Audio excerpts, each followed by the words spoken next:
En 2021, je faisais un devoir de dirigeante dans l'église. À l'époque, Sœur Leroy était ma partenaire de travail. J'étais principalement responsable du travail d'évangélisation, tandis que Leroy était responsable du travail consistant à purger l'église. On travaillait ensemble sur d'autres tâches.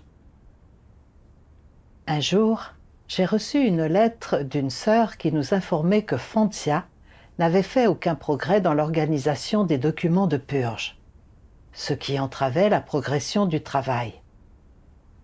La lettre nous demandait de déterminer si elle devait être réaffectée. Je savais que Foncia n'avait pas un très bon calibre et qu'organiser les documents de purge était un travail assez ardu pour elle, et qu'elle avait donc effectivement besoin d'être réaffectée.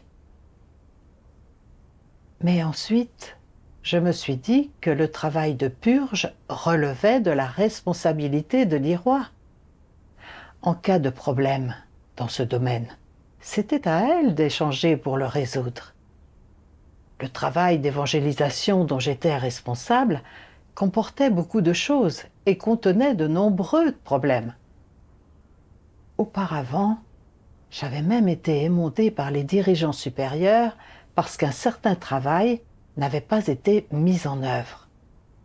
Si je n'en assurais pas le suivi et ne le mettais pas en œuvre rapidement, je risquais d'être émondée à nouveau. Je me disais qu'il était plus important de consacrer mon temps et mon énergie au travail d'évangélisation. Ces 2 jours-là, Leroy s'occupait d'autre chose et elle était absente de la maison où on était hébergé. J'ai donc demandé à une autre sœur de lui transmettre un message disant qu'à son retour, elle devrait rapidement comprendre la situation concernant Foncia et la réaffecter en temps voulu. Ensuite, je me suis affairée sur le travail dont j'étais responsable. Quelque temps plus tard, une autre sœur a signalé des problèmes avec Foncia, en disant qu'elle ne portait pas de fardeau dans l'accomplissement de son devoir et que, quand les sœurs lui faisaient remarquer ces problèmes, elle ne l'acceptait pas et révélait même de l'impétuosité. Tout le monde se sentait un peu contraint par elle. Je me suis dit, se pourrait-il que Leroy ne soit pas allé s'enquérir de ce qui se passait la dernière fois? Pourquoi Foncia n'a-t-elle toujours pas été renvoyée? Elle s'est mise à causer des interruptions et des perturbations parmi nos frères et sœurs et doit être renvoyée de toute urgence. À l'époque, Leroy était incapable de sortir faire son devoir en raison des risques pour sa sécurité. Pour compenser, nous avons sélectionné une autre dirigeante, Dignan, afin qu'elle vienne se charger du travail dont Leroy était responsable. Je me suis dit, Dignan a déjà effectué du travail de purge, et elle est meilleure que moi pour discerner les gens. Je vais demander à Dignan de renvoyer Foncia. Je ne pouvais pas deviner que, quand Dignan reviendrait après la réunion, elle dirait « Je craignais que Foncia puisse avoir une mauvaise opinion de moi si je la renvoyais dès la première fois où je la rencontrais. Alors, je ne l'ai pas renvoyée. » À ce moment-là, la seule chose à laquelle je pensais, c'était que le travail de purge relevait de la responsabilité de Dignan, et que si elle ne renvoyait pas Foncia, c'était elle qui échouait à s'acquitter de ses responsabilités, et que ce n'était pas mon problème. Alors, je ne me suis pas impliquée dans cette affaire. Plus tard, les dirigeants supérieurs ont eu vent de cette affaire et ont fait en sorte que quelqu'un renvoie rapidement Foncia. Ils ont également envoyé une lettre qui nous demandait pourquoi nous n'avions pas rapidement renvoyé et réaffecté les personnes inadaptées, et qui nous demandait de rédiger des réflexions et des compréhensions concernant cette affaire. À l'époque, je n'avais pas la moindre compréhension de moi-même.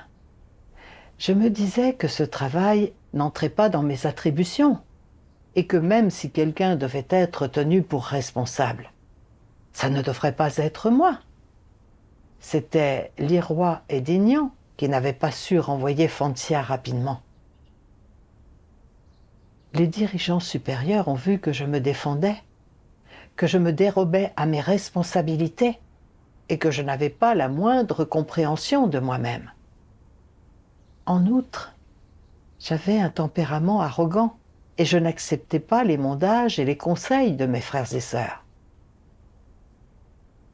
Je ne faisais pas mon devoir conformément aux principes et j'avais nui au travail de la maison de Dieu et à l'entrée dans la vie de mes frères et sœurs. Par conséquent, ils m'ont renvoyé. Pendant ma dévotion, j'ai lu un passage des paroles de Dieu qui était très pertinent vis-à-vis de mon propre état.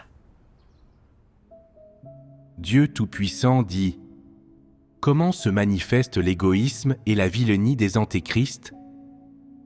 Pour tout ce qui est profitable à leur statut ou à leur réputation, ils fournissent des efforts pour faire et dire tout ce qui est nécessaire, et ils endurent volontiers n'importe quelle souffrance. Mais lorsqu'il s'agit du travail organisé par la maison de Dieu, ou d'un travail qui profite à la croissance de la vie des élus de Dieu, ils l'ignorent complètement. Même lorsque des personnes malfaisantes perturbent, dérangent et commettent toutes sortes d'actes malfaisants, affectant profondément, de ce fait, le travail de l'Église, ils restent passifs et indifférents, comme s'ils n'étaient pas concernés. Et si quelqu'un découvre et signale les actes malfaisants d'une personne malfaisante, ils disent qu'ils n'ont rien vu et feignent l'ignorance. Mais si quelqu'un les dénonce et expose qu'ils n'accomplissent pas de travail concret et ne font que poursuivre réputation, gain et statut, ils voient rouge. Des réunions sont organisées à la hâte pour examiner la manière de répondre. Des enquêtes sont menées pour découvrir qui a manigancé dans leur dos, qui était le meneur et qui était impliqué. Ils ne mangeront ni ne dormiront avant d'avoir été au fond du problème et réglé complètement cette affaire. Ils ne se sentiront même satisfaits qu'une fois qu'ils auront éliminé tous ceux qui ont contribué à leur signalement. Il s'agit là de la manifestation de l'égoïsme et de la vilenie, n'est-ce pas ? Font-ils le travail de l'Église ? Ils agissent pour leur propre pouvoir et statut, purement et simplement. Ils s'engagent dans leur propre entreprise. Quel que soit le travail qu'ils entreprennent, les antéchrists ne s'intéressent jamais aux intérêts de la maison de Dieu. Ils ne se préoccupent que de savoir si leurs propres intérêts seront affectés, ne pensent qu'au peu de travail qui est juste sous leur nez et qui leur profite. Pour eux, le principal travail de l'Église est juste quelque chose qu'ils font pendant leur temps libre. Ils ne le prennent pas du tout au sérieux. Ils n'agissent que si on les pousse à agir, ils ne font que ce qu'ils aiment faire et n'accomplissent que le travail qui leur permet de préserver leur propre statut et leur propre pouvoir. À leurs yeux, tout travail arrangé par la maison de Dieu, le travail de diffusion de l'Évangile et l'entrée des élus de Dieu dans la vie ne sont pas importants. Peu importe les difficultés rencontrées par les autres dans leur travail, les problèmes qu'ils ont identifiés et qu'ils leur ont signalés, la sincérité de leurs paroles, les antéchrists les ignorent, ils ne s'impliquent pas, comme si cela n'avait rien à voir avec eux. Quelle que soit l'importance des problèmes qui émergent dans le travail de l'Église, ils y sont complètement indifférents. Même si un problème est juste sous leur nez, ils se contentent de le traiter pour la forme. Ce n'est qu'au moment où le supérieur les émonde directement et leur ordonne de résoudre un problème que, de mauvaise grâce, ils fournissent un peu de travail concret et donnent quelque chose à voir au supérieur. Peu après, ils poursuivront leurs propres affaires. Quand il s'agit du travail de l'Église, de choses importantes d'une portée plus large, ils sont indifférents et ne les prennent pas en compte. Ils ignorent même les problèmes qu'ils découvrent et donnent des réponses superficielles ou bafouillent lorsque vous les interrogez sur des problèmes, les traitant seulement avec une grande réticence. Il s'agit là de la manifestation de l'égoïsme et de la vilenie, n'est-ce pas? Dieu expose le fait que les antéchrists sont terriblement égoïstes et ignobles. Ils ne sont disposés à travailler dur, à endurer des difficultés et à payer un prix que pour des choses qui peuvent les mettre en valeur et leur faire gagner l'estime d'autrui. Ils ne se soucient pas du tout du travail de l'Église et des difficultés des frères et sœurs, et traitent tout ça de manière superficielle. Ils sont totalement indifférents, même quand ils savent que quelqu'un cause des interruptions et des perturbations. Le tempérament que je révélais était le même que celui d'un antéchrist. J'étais bien consciente que Foncia n'obtenait pas de résultats dans ses devoirs et qu'il fallait la réaffecter rapidement. Mais j'estimais que le travail de purge relevait de la responsabilité de l'Irois et que tout problème devait être résolu par elle. J'estimais que, même si j'avais passé du temps à essayer de résoudre ces problèmes, ça ne m'aurait pas mise en valeur et ça aurait été une perte de temps pour moi. J'avais donc agi de manière irresponsable et je n'avais pas tenu compte de cette affaire. Plus tard, l'Irois s'était retrouvé dans l'incapacité de faire ses devoirs. Dignan venait d'être choisie comme dirigeante et j'aurais dû l'accompagner pour renvoyer Foncia.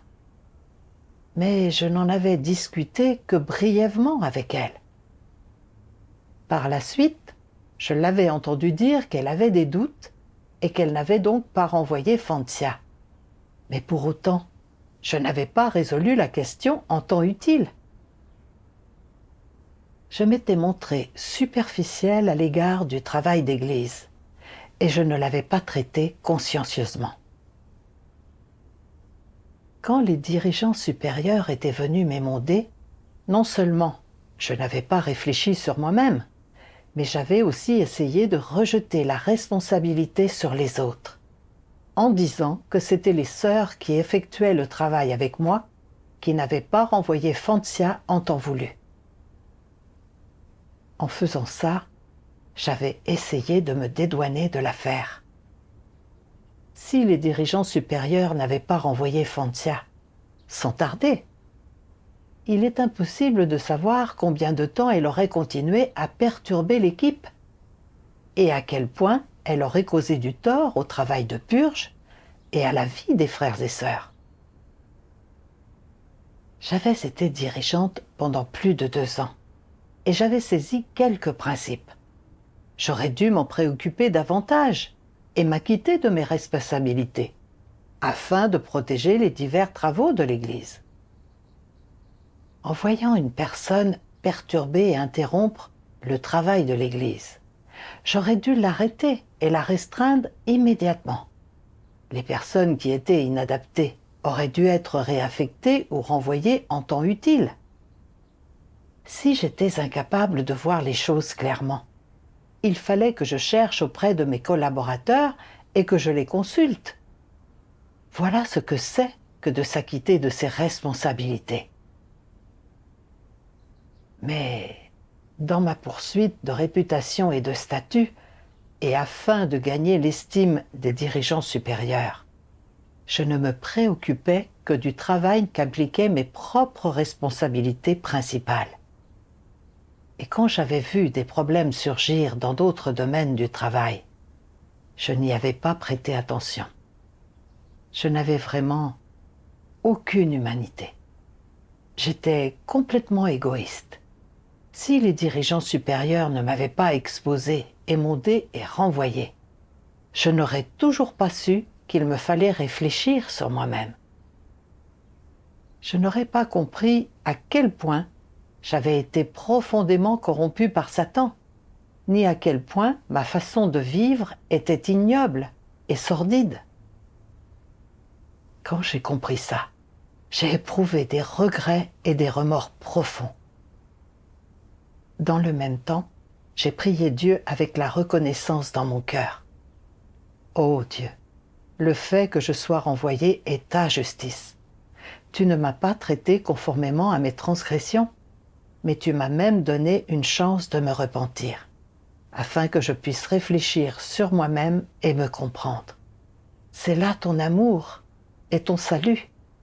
Ô Dieu, puisses-tu me guider vers la compréhension de moi-même dans cette affaire et vers un repentir sincère. Plus tard, j'ai lu ces paroles de Dieu. Dieu Tout-Puissant dit : Dans la maison de Dieu, tous ceux qui poursuivent la vérité sont unis devant Dieu et non divisés. Ils s'efforcent tous d'atteindre un même objectif. Ils veulent remplir leurs devoirs, faire le travail qui leur incombe, agir conformément aux vérités principes, faire ce que Dieu leur demande de faire et satisfaire ses intentions. Si ton objectif ne sert pas cela, mais qu'il sert tes propres intérêts, la satisfaction de tes désirs égoïstes, alors il s'agit là de la révélation d'un tempérament satanique corrompu. Dans la maison de Dieu, les devoirs sont faits conformément aux vérités principes, alors que les actes des non-croyants sont gouvernés par leur tempérament satanique. Il s'agit là de deux chemins très différents. Les non-croyants fomentent leurs propres plans. Ils ont chacun leur propre but et leur propre projet, et tous vivent pour leurs propres intérêts. C'est la raison pour laquelle ils se démènent pour leur propre intérêt, et qu'ils sont réticents à renoncer à la moindre parcelle de ce qu'ils gagnent. Ils sont divisés et non unis, parce qu'ils ne poursuivent pas un objectif commun. L'intention et la nature derrière ce qu'ils font sont les mêmes. Ils ne pensent qu'à eux. Aucune vérité ne règne dans tout cela. Ce qui règne et ce qui domine dans tout cela, c'est un tempérament satanique corrompu. Ils sont contrôlés par leur tempérament satanique corrompu et ne peuvent pas s'en empêcher. Et ils s'enfoncent alors de plus en plus profondément dans le péché. Dans la maison de Dieu, si les principes, les méthodes, les motivations et les points de départ de vos actes n'étaient pas différents de ceux des non-croyants, si vous étiez également utilisés, contrôlés et manipulés par un tempérament satanique corrompu, et si le point de départ de vos actes était vos propres intérêts, votre réputation, votre fierté et votre statut, alors vous n'accompliriez pas votre devoir différemment de la façon dont les non-croyants agissent. En méditant sur les paroles de Dieu, je me suis rendu compte que, bien que je croie en Dieu, que je le suive et que je fasse mes devoirs dans l'Église, mes pensées et mes opinions n'avaient pas changé. Je vivais toujours en me fiant au poison satanique. Chacun pour soi, Dieu pour tous. Et un homme laisse son nom partout où il passe, comme une oie fait entendre son cri partout où elle vole. Je vivais dans un tempérament corrompu, égoïste et ignoble, en ne considérant que ma propre réputation et mon propre statut. Quand j'avais découvert que Foncia n'obtenait aucun résultat en faisant son devoir et qu'elle perturbait également d'autres frères et sœurs et entravait le travail de purge, j'étais bien consciente qu'elle devrait être renvoyée rapidement et remplacée par une personne adaptée. Toutefois, je ne pensais qu'au travail dont j'étais moi-même responsable, et je ne poursuivais que ma propre réputation et mon propre statut. Je me disais que si ce problème était résolu, d'autres personnes s'en attribueraient les mérites, et que je n'aurais pas d'occasion de me mettre sous les feux de la rampe. Je n'y avais donc pas prêté attention. Je n'avais pas considéré l'ampleur du préjudice que le travail de l'Église et la vie de mes frères et sœurs allaient subir si ce problème n'était pas résolu. Même si le travail de purge incombait principalement à ma partenaire. Ça ne voulait pas dire que je ne devais pas m'en préoccuper. En tant que dirigeante, si un problème survient dans une quelconque tâche, je dois m'impliquer et en discuter, chercher des principes et le résoudre conjointement avec mes collaborateurs de travail. C'est ma responsabilité et ce sont les devoirs de mon poste. Cependant, je ne vivais que pour ma propre réputation et mon propre statut. J'étais égoïste et ignoble, et je ne protégeais pas les intérêts de l'Église et ne considérais pas le travail dans son ensemble. Je n'abordais pas le travail de l'Église en tant que membre d'une équipe. Les non-croyants nourrissent leurs propres stratagèmes dans leur travail, et tout ce qu'ils font, ils le font pour leurs propres intérêts. La façon dont je travaillais à ce moment-là n'était absolument pas différente de la façon dont les non-croyants travaillent. Un jour, j'ai lu un passage des paroles de Dieu dans une vidéo de témoignage d'expérience. Dieu Tout-Puissant dit « Dieu a fait un travail si formidable pour exprimer la vérité et sauver les gens, et y a mis tout le sang de son cœur. Dieu prend cette cause des plus justes tellement sérieusement. Il a dépensé tout le sang de son cœur pour ces gens qu'il veut sauver.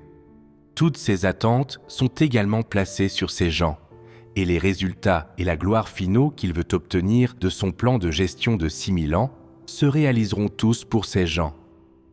Si quelqu'un entre en rivalité avec Dieu, s'oppose, perturbe ou détruit le résultat de cette cause, Dieu lui pardonnera-t-il ? Cela offense-t-il le tempérament de Dieu ?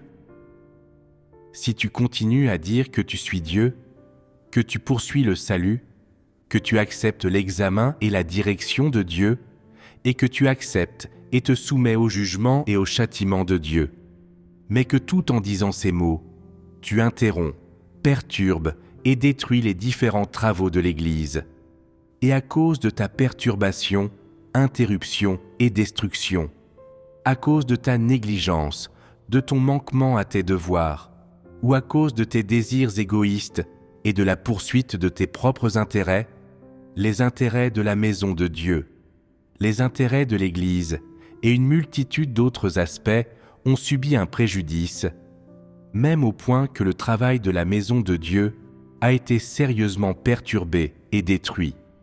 Comment Dieu devrait-il alors évaluer ton résultat dans ton livre de vie ? Comment doit-il te caractériser ? En toute justice, tu devrais être puni. C'est ce qu'on appelle obtenir ce que l'on mérite. Que comprenez-vous maintenant ? En quoi consistent les intérêts des gens ? Les intérêts des gens sont en fait tous leurs désirs extravagants. Pour dire les choses franchement, ce sont tous des tentations, ce sont tous des faussetés, et ce sont tous des appâts utilisés par Satan pour tenter les gens. Poursuivre la gloire, le gain et le statut, et poursuivre ses propres intérêts, c'est coopérer avec Satan en faisant le mal, et c'est s'opposer à Dieu. Afin d'entraver l'œuvre de Dieu, Satan suscite divers environnements pour tenter, perturber et induire les gens en erreur, pour empêcher les gens de suivre Dieu et pour les rendre incapables de se soumettre à Dieu. Au lieu de cela, ils coopèrent avec Satan et le suivent, s'élevant délibérément pour perturber et détruire l'œuvre de Dieu. Dieu a beau échanger sur la vérité, ils ne reviennent toujours pas à la raison. Peu importe combien la maison de Dieu les émonde, ils n'acceptent toujours pas la vérité. Ils ne se soumettent pas à Dieu du tout et insistent plutôt pour que les choses se passent à leur manière et pour faire ce qu'ils veulent. En conséquence, ils perturbent et détruisent le travail de l'Église, affectent sérieusement le progrès des divers travaux de l'Église et causent un tort énorme à l'entrée dans la vie du peuple élu de Dieu.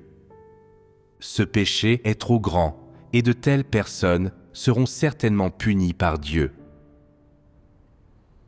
En méditant sur les paroles de Dieu, j'ai compris que Dieu a déployé tous ses efforts méticuleux pour sauver l'humanité.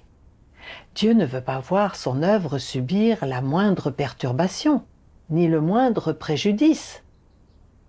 Dieu déteste et hait toutes les personnes qui perturbent et portent préjudice à son œuvre, et qui s'opposent à lui. Les personnes de ce genre doivent être punies. Dieu aime ceux qui poursuivent la vérité, se soumettent à lui et lui témoignent de la loyauté. Dieu espère que nous pourrons nous acquitter de notre responsabilité de protéger le travail de l'Église. J'ai réfléchi au fait que, quand j'avais été dirigeante, j'avais été incapable de m'acquitter de ma responsabilité de renvoyer rapidement Foncia, ce qui avait retardé le travail de purge. J'étais devenue quelqu'un qui interrompait et perturbait le travail de l'Église, que Dieu détestait et haïssait. Quand j'ai compris ça, j'ai pris peur et je suis venue devant Dieu pour le prier. Ô Dieu, je suis totalement égoïste. Je n'ai aucune humanité. Je ne fais que poursuivre la réputation et le statut, et je ne protège pas les intérêts de la maison de Dieu. J'ai commis des actes de rébellion et de résistance envers toi. Je suis indigne de ton salut. Ô Dieu, je suis prête à me repentir. Puisses-tu me guider pour que je trouve un chemin de pratique. J'ai lu d'autres paroles de Dieu. Dieu Tout-Puissant dit « Si tu es un dirigeant, quel que soit le nombre de tâches dont tu es responsable, il est de ta responsabilité de poser constamment des questions à leur sujet et de te renseigner tout en inspectant les choses et en résolvant les problèmes rapidement lorsqu'ils surviennent. Tel est ton travail. Ainsi, que tu sois dirigeant régional, dirigeant de district, dirigeant d'église, chef d'équipe ou superviseur, une fois que tu connais l'étendue de tes responsabilités, tu dois examiner régulièrement si tu fais du travail concret, si tu as rempli les responsabilités qui doivent être remplies par un dirigeant ou un ouvrier, ainsi que les tâches que tu n'as pas faites parmi celles qui t'ont été confiées, que tu ne veux pas faire, qui ont donné de mauvais résultats et dont tu n'as pas saisi les principes. Ce sont là autant de choses que tu dois examiner régulièrement. Dans le même temps, tu dois apprendre à échanger avec d'autres personnes et à leur poser des questions. Et tu dois apprendre à identifier, dans les paroles de Dieu et les arrangements de travail, un plan, des principes et un chemin pour la pratique. Devant tout arrangement de travail, qu'il soit lié à l'administration, au personnel, à la vie d'église ou à tout autre type de travail professionnel, s'il touche aux responsabilités des dirigeants et des ouvriers, il s'agit alors d'une responsabilité que les dirigeants et les ouvriers sont censés remplir, située dans le cadre de ce dont les dirigeants et les ouvriers sont responsables. Ce sont là des tâches dont tu dois t'occuper. Naturellement, les priorités doivent être fixées en fonction de la situation. Aucun travail ne doit prendre du retard. Certains dirigeants et ouvriers diront « Je n'ai pas 3 têtes et 6 bras. Il y a tant de tâches dans l'arrangement de travail que je ne peux vraiment pas m'en sortir si on me les confie toutes. S'il y a des tâches dans lesquelles tu ne peux pas t'impliquer personnellement, as-tu arrangé quelqu'un d'autre pour qu'il s'en charge? Après avoir procédé à cet arrangement, en as-tu assuré le suivi et t'es-tu renseigné à son sujet? As-tu contrôlé le travail effectué? As-tu eu le temps de te renseigner et de procéder à un contrôle? Tu l'as résolument. Pour tous ceux qui accomplissent un devoir, quelle que soit la profondeur ou la superficialité de leur compréhension de la vérité, la manière la plus simple de pratiquer l'entrée dans la vérité-réalité est de penser aux intérêts de la maison de Dieu en tout, et d'abandonner ses désirs égoïstes, ses intentions personnelles, ses motivations, sa fierté et son statut. Fais passer les intérêts de la maison de Dieu en premier. C'est bien le moins que l'on doive faire. Si quelqu'un qui accomplit un devoir ne peut même pas en faire autant, alors comment peut-on dire de lui qu'il accomplit son devoir ? Ce n'est pas accomplir son devoir. Tu dois d'abord penser aux intérêts de la maison de Dieu, tenir compte des intentions de Dieu et prendre en considération le travail de l'Église. Donne la priorité à ces considérations avant toute chose. C'est seulement après cela que tu peux penser à la stabilité de ton statut ou à la façon dont les autres te considèrent. Ne sentez-vous pas que cela devient un peu plus facile si vous procédez en 2 étapes et que vous faites des compromis ? Si tu pratiques ainsi un moment, tu auras l'impression qu'il n'est pas si difficile de satisfaire Dieu. De plus, tu devrais être capable d'assumer tes responsabilités, de répondre à tes obligations et d'accomplir tes devoirs, et de mettre de côté tes désirs, intentions et motivations égoïstes.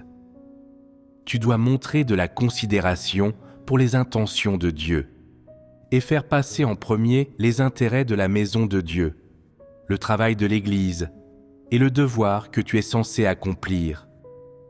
Après en avoir fait l'expérience quelque temps, tu sentiras que c'est une bonne manière de se conduire. C'est mener une vie franche et honnête, et ne pas être quelqu'un d'abject et de vil. C'est vivre de façon juste et honorable, plutôt que d'être méprisable, abject et bon à rien. Tu sentiras que c'est ainsi qu'une personne devrait agir et que c'est l'image que cette personne devrait vivre.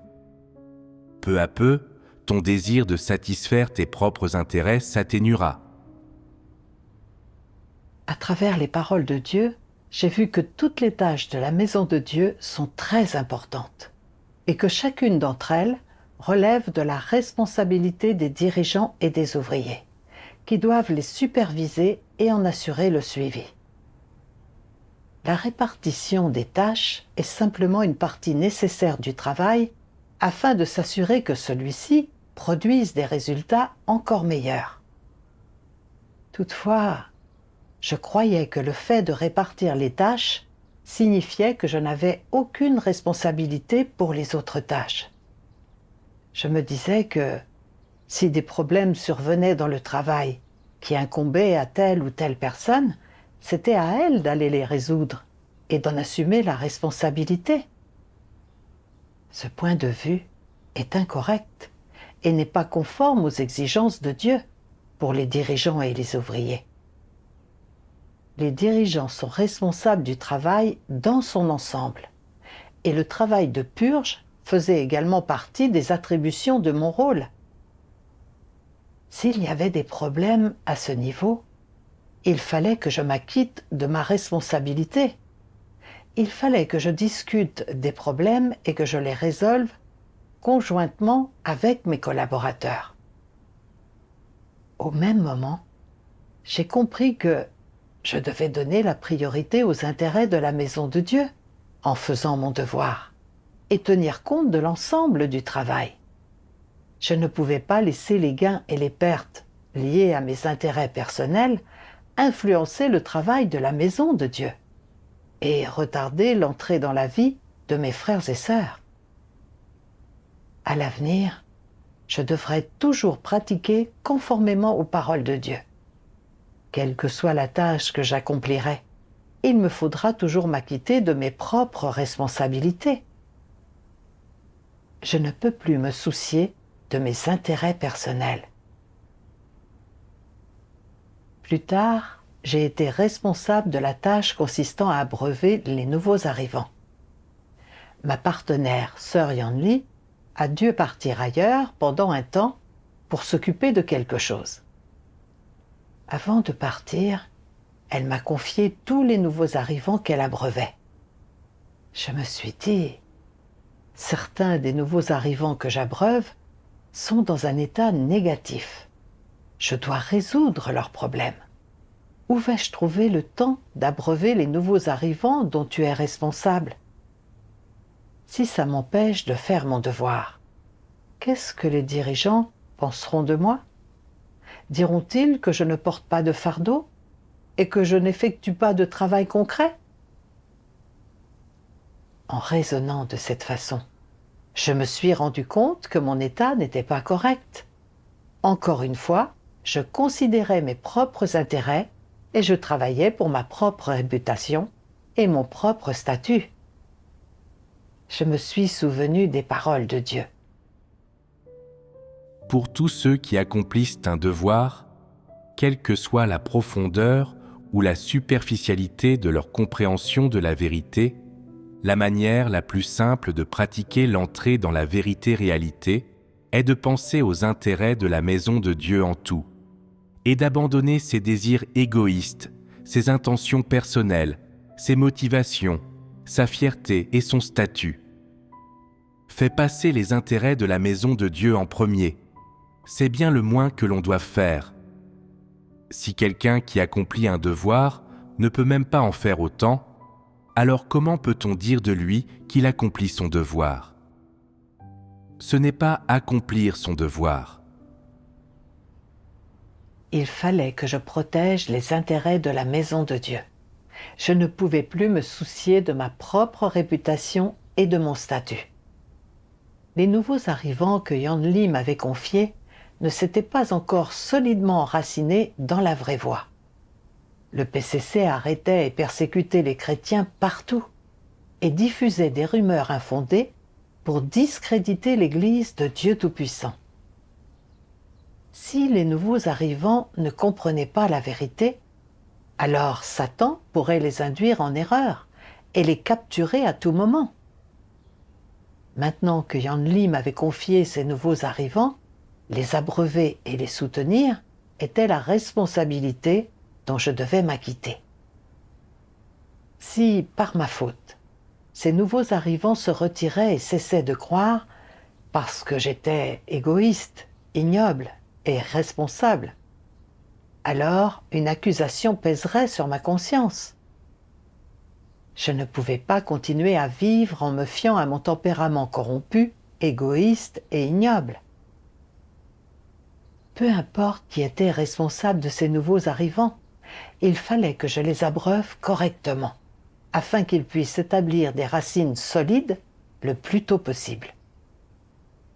Je me suis donc équipée de la vérité et j'ai abreuvé et soutenu tous les nouveaux arrivants en fonction de leurs notions et de leurs problèmes.